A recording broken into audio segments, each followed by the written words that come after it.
አሰላሙ አለይኩም ረህመቱላሂ ወበረካቱ። ውድና የተከበራችሁ የቻናል ተከታታይ ቤተሰቦቼ እንደምን አላችሁ? ሰላም ሰላም ብያለሁ። ውድ ሀገሬ ልጆች ሙስሊም ክርስቲያን ወገኖቼ ሰላማቸው ብዝት ትተርፍ ይበል።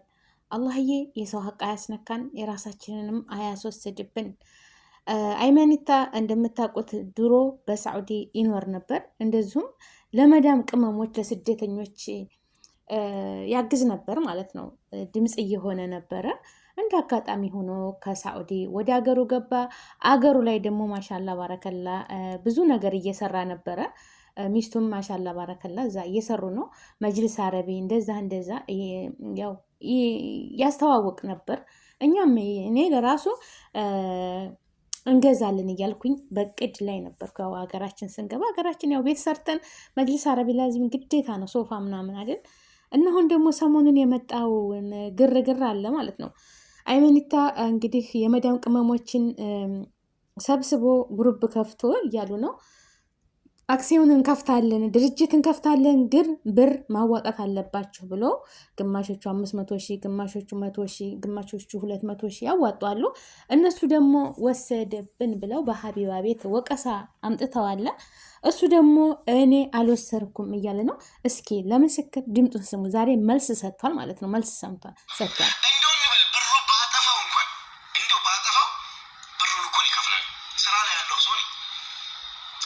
እነዚህ አራት ልጆች ስማቸውን አልጠቅስም። አራት ልጆች ግሩፑን ሲበጠብጡ ያለ እኔ እውቅና ከኔ ጋር ሳይነጋገሩ ምንም ሳይሉ መጥተው ሚዲያ ላይ ወጥተው አይመን ብራችንን በላል።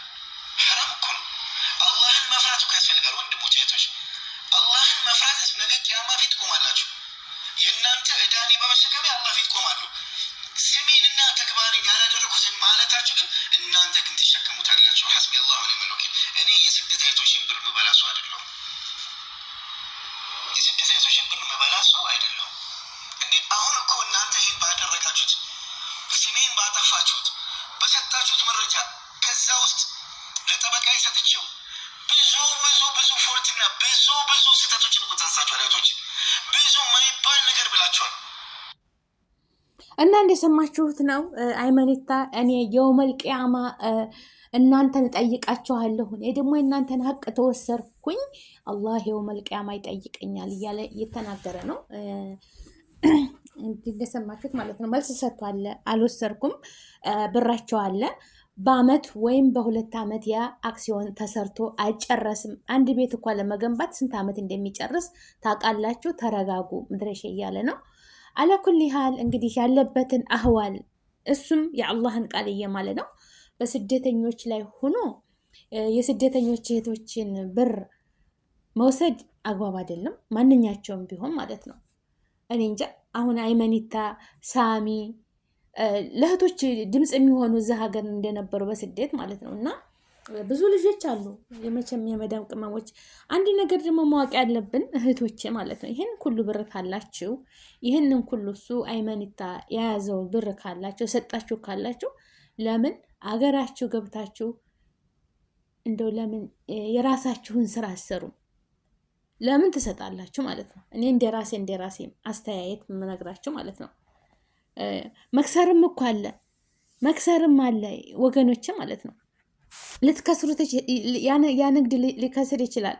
ሀቢባ ትትናገር እንደሰማኋት ግማሾቹ ልጆቻቸውን የሚያሳድጉ፣ ግማሾቹ የቲምን የሚያሳድጉ፣ ግማሾቹ ህፃን ልጅ ትተው መጥተው እዛ ሀገር እየተሰቃዩ አገራችን ላይ ቋሚ የሆነ ስራ ይከፈትላችኋል ተሰራላችሁ ተብለው ያንን ያወጡ ነው። በነገራችን ላይ ወላሂ አንድ ነገር ሲመጣ ለሰው ልጅ ለእኛ አስተማሪ ሆኖ እንደሚሄድ እያወቃቸው ማለት ነው። አንድ በላ ሲመጣ ገባችሁ አይደለ እህቶቼ?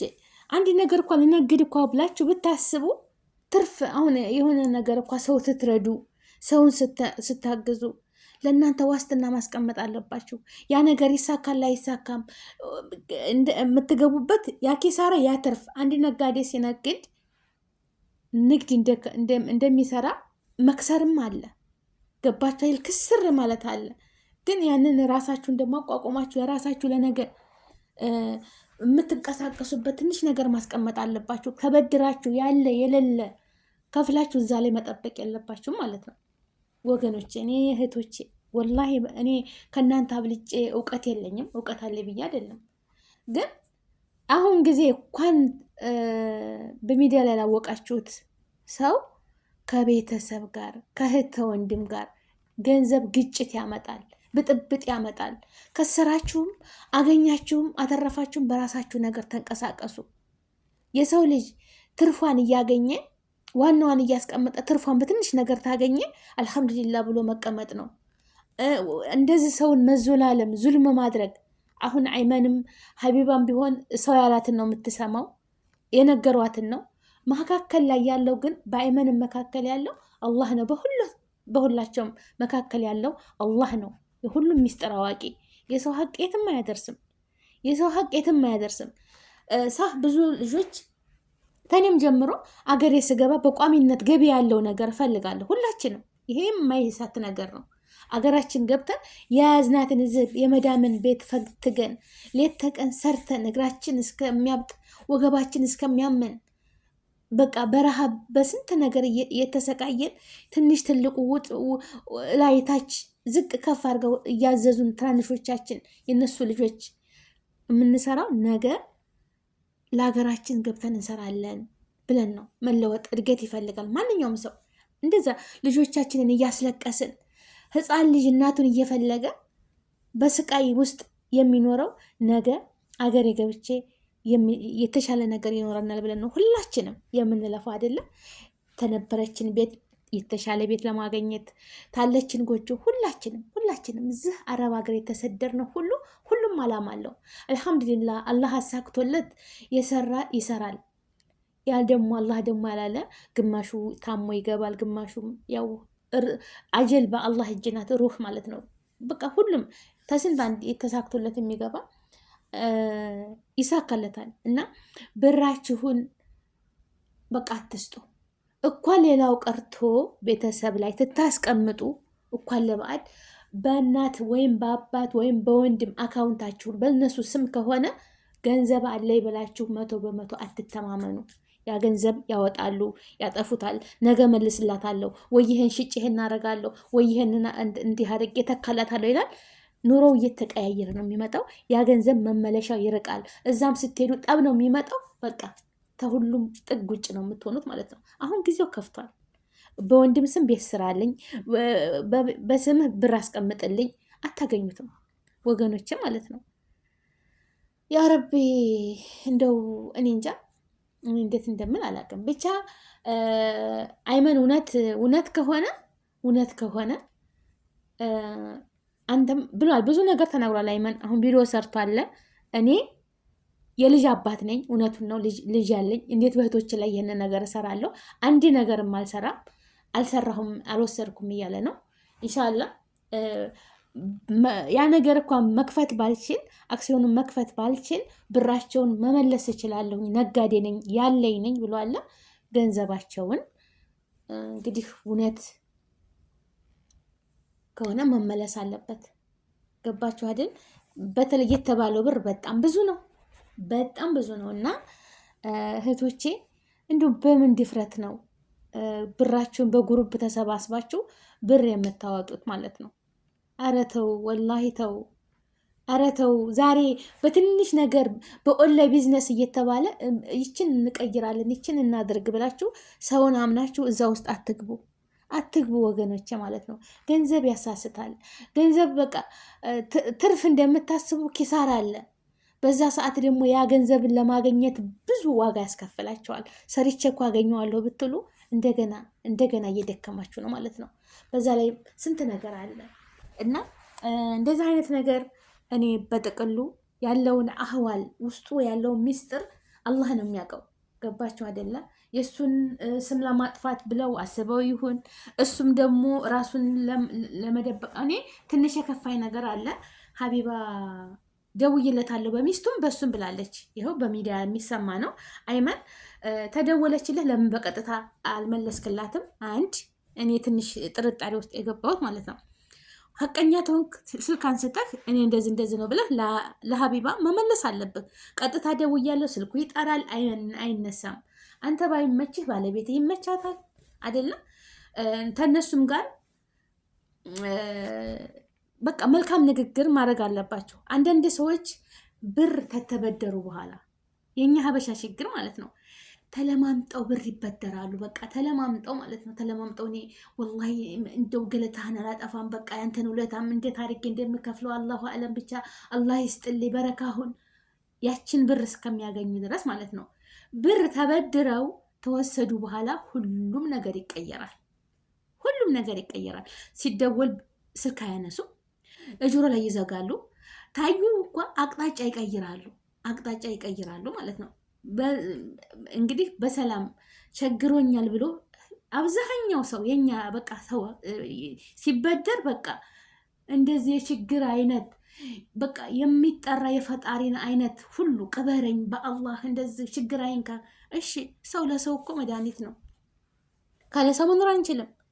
እንደ በማንኛውም ሀገር ሆኖ አላህ የህለቀን እኛም ልንጋደድ፣ ልንዋዋል፣ ልንተጋገዝ ነው። ሰው ለሰው መድኃኒት ነው። ግን አመላለሱ ላይ በጣም ብዙ ተአብ አለ፣ ብዙ ተአብ አለ። እና እኔ በጥቅሉ የምነግራችሁ ብርም ሲወስዱ ማስረዳት አለብህ አይመን። እንደዚህ አሁንም አንዳንድ ነገሮች አሉ ትትናገረው ተቪዲዮ ላይ እንደተረዳሁት እኔ መናገር ተፈለኩ እናንተን ጠበቃይን እንደዛ አድርጌ እናንተን ማስፈራራት ዛቻ ነገር ያለ ይመስላኛል። እኔ እንዴት ተገነዘብኩት? እኔ በራሴ እይታ ነው። እንዲህ መባል የለበትም። ገንዘባቸውና ገንዘባቸው ነው። ገንዘባቸው ካለ የማይፈልጉ ከሆነ መመለስ ግዴታ ነው። እሱም ደግሞ ጊዜ ያስፈልገዋል። አክሲዮን ሲባል የሚመጡት ማሽኖች አሉ፣ የሚገዙት ነገሮች አሉ፣ ብዙ እቃዎች ይመጣሉ። ያንን ለመገንባት ብዙ ጊዜ ይወስዳል። ሶብር አድርጉ እያለ ነው። እናንተም ያው እንግዲህ ሶብር አድርጎ ማየት ነው። በመቸኮል ሁሉም ነገር ዛሬ ይከፈታልና ዛሬ ስራ ይጀመራል የሚባል ነገር አይደለም። ገና ቤቱ እንግዲህ ህንፃው የሚሰራ ከሆነ እንግዲህ ማአረፍ ወላሂ እኔ መቼ እንደሚጨርስ ያ እናንተን አቀኑ። ግን የመዳም ቅመሞች እኛን አይወክልም፣ እናንተን አይወክልም፣ የመዳም ቅመሞች አይወክልም። ወላሂ አይወክላችሁ። እናንተ እንደዚህ አይነት ስራ ውስጥ መግባት የለባችሁ። እንዴ ያላቸው ትርፍ ገንዘብ ያላቸው ያንን ባንክ ውስጥ ተሚቀመጥ ሀብታሞች ይስሩበት። ዲያስፖራ እንዲሁም በጣም ሀብታም የሚሆኑ እሱ ጋር ተዋውለው ይስሩ። እኛ የመዳም ቅመሞች ያለ የሌለንን እዛ ላይ አራክፈን ነገ ጧት መዳም ብታባረን የት ነው እዛ ብድ ነው እኮ። በማንኛውስ አገራችሁ የተከራክራችሁ ለእናንተ ገቢ የምታስገቡት እንዲህ አይነት ውስጥ አትግቡ ማለት ነው። እኔ በራሴ በግሌ የምመክራችሁ እንዲህ አይነት ውስጥ አትግቡ። የሰራችኋትን ያዙ፣ ወርቅ ግዙ፣ ልብስ አትሰብስቡ። ዝም ብላችሁ ሱቅ እየሄዳችሁ ዝም ብሎ ቡትታ አትግዙ። አልሆነ ነገር ላይ አትሰብስቡ። ወርቅ ግዙ፣ የጆሮ የአንገት የጣት ግዙ። ያ ይጠቅማችኋል። ነገ ጧት እንደው ብሩን እኳ የት ላስቀምጠው ዘመድ የሚበላኛል አገር ስገባ ባንክን ቡክ የለኝም። ደግሞ ቤተሰብ ታለ መቼም እንደው እህት ወንድ የሚቀየርበት ይሻላል እኮ። እህት ወንድሞች ማለት ነው አሳልፎ አይሰጡም። ያስር ቢከፋው ገባችሁ አይደለም? እንደው ያው ይራራሉ ማለት ነው። እና ቤተሰቦቼ እህቶቼ ማለት ነው በስደት ያላችሁ ቅመሞችዬ በማታውቁት ነገር እንደው ለምን መሬት ገዝታችሁ መሬት ያ ብር ካላችሁ አገራችሁ ላይ መሬት እየገዛችሁ ብትሸጡ ትርፍ እኮ ታመጣላችሁ። ቤተሰብ ጋር ሆናችሁ ማለት ነው። ብር ካለ ተቀማጭ ገንዘብ ካለ መሬት ግዙ። ደግሞ አመት ቆይታችሁ ሽጡት። ትርፍ እኮ ያመጣል። ጎበዝ ትሆናችሁ ማለት ነው። እንደዛ ማድረግ ነው እንጂ ድርጅት ከፍተን ቋሚነት ስራ ማንኛውም ሰው እኮ ይፈልጋል። ጭቅጭቅ የሌለበት ለምን ጀበና ቡና አትሆንም ሀገራችሁ ላይ? ለምን ቦምቦሊኖ ሽጣችሁ ያችን ሻሂና ቡና ሽጣችሁ ራሳችሁን ማስተዳደር እኮ ይቻላል። እንደዚህ ውጣ ውረድ ውስጥ ለምን ትገባላችሁ ማለት ነው። እና በያለንበት አላህ ይጠብቀን። ሀቃችሁ ከሆነ ሀቃችሁን አያስበላባችሁ። አይመንም እውነት ሀቅት አለባቸው። በአዱኒያ የሰው ልጅ በተለይ የአረብ ሀገርን እህቶች ወላሂ እንባቸው በጣም ከባድ ነው። ግፍ ነው ያለው ማለት ነው። እና አይመን ወንድሜ ኢንሻአላህ ተስፋ አደርጋለሁ ሀቅም ካለባቸው የማይስማሙ ከሆነ መልስላቸው ማለት ነው። አላህ ይጠብቀን ከመጥፎ ነገር። እንደው ለሁሉም ነገር ዝም ያለ ነጃ ወጣ ብለዋል የኛ ነቢይ። እና ዝም ብላችሁ ገንዘባችሁን ይዛችሁ ስራችሁን ስሩ ወገኖቼ ማለት ነው። እዛ ተዳችሁ በኋላ በሀገራችሁ በሰፈራችሁ ትሰራላችሁ። ሰላም ለሀገራችን፣ ሰላም ለህዝባችን። ሀገራችን ሰላም አላህ ያደርግልን። ወጥቶ ተመቅረት አላህ ይጠብቀን። ያሰብነውን ሁሉ አላህ ያሳካልን። የሰው ሀቅ አያስነካን፣ የራሳችንንም አያስወስድብን። ላይክ፣ ሼር፣ ሰብስክራይብ አድርጉ። ወሰላሙ አለይኩም።